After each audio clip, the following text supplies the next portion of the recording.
ngayon naman ay magluluto ako ng lugaw ni Habi.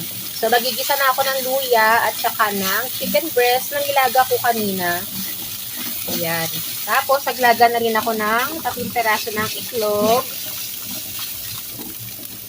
At ito naman na yung lugaw. Pinapakuluan ko na. Para ihahalo ko na lang yung ating ginisang manok. Ito ako magluto ng lugaw ni Habi. Yan, tumatakbo pa yung kawali. So, eto na, naluto na natin yung chicken. Ihahalo ko na dito sa ating lugaw. Alam nyo, simple lang ako magluto ng lugaw ni Habi. Wala nang kung ano-ano pang halo. At least napakain ko siya ng lugaw. Kahit na chicken breast lang yung halo. Diba sa ating mga Pilipino, ang hinahalo natin sa lugaw ay yung chicken na may buto. Pero ayaw kasi ni Habi ng ganun. So, lagyan din natin ng konting turmeric para magkulay dilaw. Ayan, konti lang. Pampakulay lang sa ating lugaw. Di kasi ako naglalagay ng food color. Mas healthy pa nga kasi diba turmeric siya. O ayan diba, nagkulay dilaw na siya. Pana natin. Madali naman ito maluto. So ayan, ready na rin yung ating boiled egg. Patayin ko na rin yung ating stove. So ito na yung ating nilagang itlog. Ihahalo na natin dito sa ating lugaw.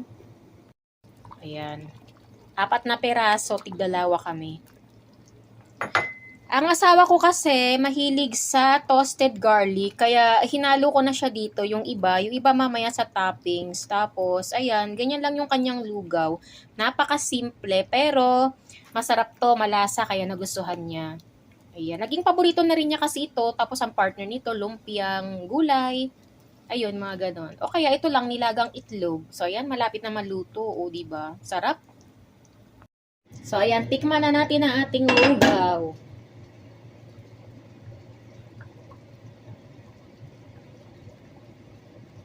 Mainit. Saktong-sakto sa lasa. Nilagyan ko lang siya ng kaunting patis kanina. Mapaparami na naman ng kain ng lugaw ang aking asawa. So, syempre, kung mayroong lugaw, syempre mayroon ding lumpiang gulay. Isa din ito sa paborito ng aking asawa. Ang laman nito ay toge, carrots at saka repolyo at kaunting ginling na manok.